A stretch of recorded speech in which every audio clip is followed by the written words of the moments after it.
Le consulat de Turquie était le seul consulat existant dans la ville de Mossoul.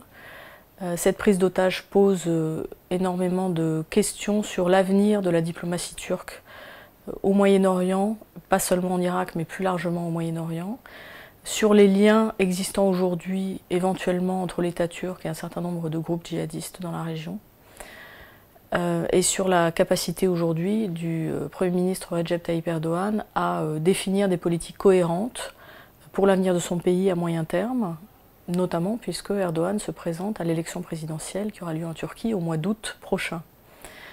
Cette prise d'otage a surpris les Turcs apparemment, elle n'a pas du tout été gérée par le ministère des Affaires étrangères turc, qui savait pourtant que les assaillants se rapprochaient du consulat, mais qui n'a pas réussi à les évacuer à temps, qui aujourd'hui accuse les forces irakiennes d'avoir déserté le consulat et de les avoir laissés face aux assaillants.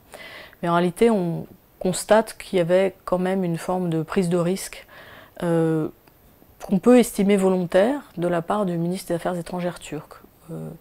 Le premier effet de cet incident très très grave de Mossoul, très grave puisque les prises d'otages de représentations diplomatiques sont finalement assez rares dans l'histoire des relations internationales. On a le précédent qui vient tout de suite à l'esprit, qui est celui de l'ambassade américaine à Téhéran en 1979, qui est quand même un incident qui avait coûté sa réélection au président Carter à l'époque.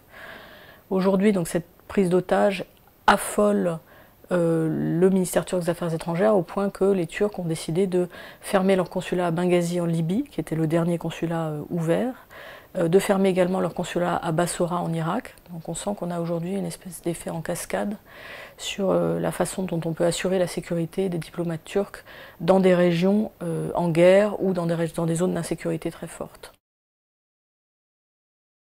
Mossoul est une ville qui faisait partie des territoires arabes de l'Empire ottoman jusqu'aux années 20, jusqu'à la création de la République de Turquie.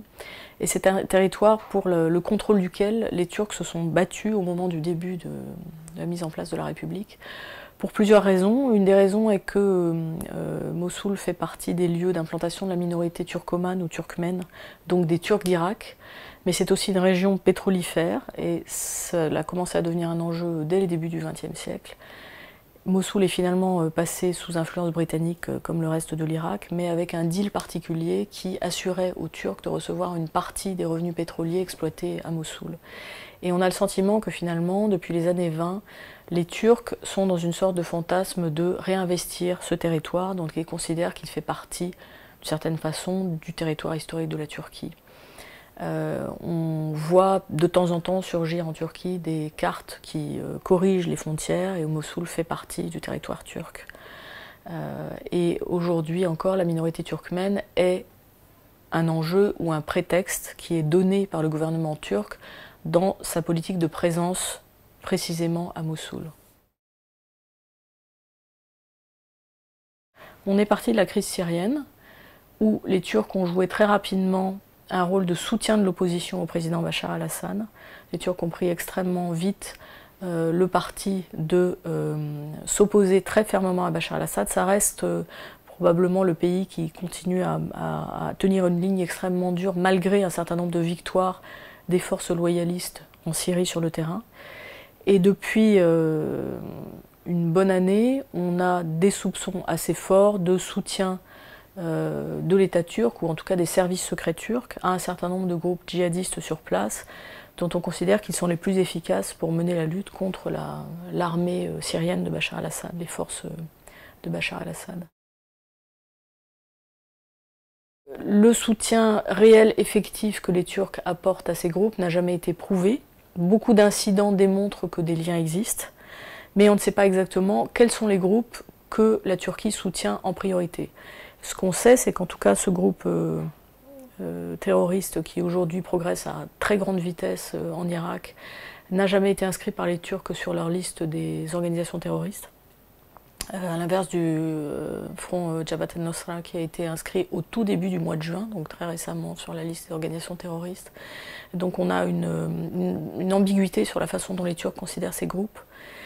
Mais on se demande aujourd'hui pour quelles raisons finalement ce groupe aurait décidé de cette prise d'otage du consulat turc à Mossoul. Alors là, on a plusieurs hypothèses. Une des hypothèses très simples est la question de montrer que le rapport de force sur le terrain est en faveur des djihadistes. C'est le consulat qui existe, c'est l'endroit exposé sur le terrain. C'était par ailleurs un bâtiment qui était hyper sécurisé, donc c'est une vraie démonstration de force de la part de ces groupes. Deuxième hypothèse, on avait un désaccord, on a des difficultés, on a des dossiers noirs entre ce groupe de l'EIL et l'État turc. Ça, on n'en sait pas plus pour le moment. Lorsque les Turcs ont été pris en otage, on a une déclaration des djihadistes disant qu'ils sont sains et saufs, mais qu'il faudra juger et punir les Turcs. On ne sait pas exactement pourquoi. On sent qu'on rentre dans une zone grise de la diplomatie turque parce qu'on a appris cette prise d'otage par le compte Twitter de l'EIL, tandis que le ministère des Affaires étrangères turc niait l'information, démentait l'information pendant un certain temps. Donc on est resté dans un flou au moment de l'événement en soi. Et on sent très bien que maintenant il y a assez peu de commentaires sur ce qui se passe. Des contacts ont certainement été pris. Les Turcs ont dit qu'ils voudraient privilégier la médiation. Mais en réalité, ils ont aussi demandé une réunion d'urgence de l'OTAN pour essayer d'obtenir le soutien de leurs alliés occidentaux sur cette question, car les options sont finalement celles d'un engagement militaire en Irak, qui est une option qu'à l'évidence les Turcs ne favorisent pas. Ils sont déjà dans une position très compliquée en Syrie, où on sent très bien que un engagement des forces turques n'est pas la solution privilégiée par l'État turc à l'heure actuelle. L'autre solution, c'est effectivement celle d'une médiation. Alors on a une demande de rançon apparemment à l'heure actuelle, donc faire une sorte de deal avec les terroristes, avec le risque de consolider finalement le rapport de force en leur faveur à l'avenir. La Turquie est considérée depuis quelques années comme un des États qui a une politique d'influence extrêmement active en Irak. Alors on a évidemment, pendant très longtemps, sous occupation américaine, on a eu je dirais, ce paramètre de définition des politiques en Irak. On sait aussi que c'est un État qui est extrêmement sensible à l'influence iranienne et que notamment le gouvernement chiite de Nouri al-Maliki est aujourd'hui vraiment extrêmement proche des Iraniens. Mais on parle un petit peu moins de l'influence des Turcs qui était beaucoup moins ouverte, mais on sait qu'à chaque élection au niveau national en Irak, les Turcs ont essayé de faire avancer, de modifier les rapports d'équilibre entre les communautés au profit des sunnites. Ils sont extrêmement présents au Kurdistan irakien. Ils ont noué une alliance de fait avec le gouvernement régional du Kurdistan irakien.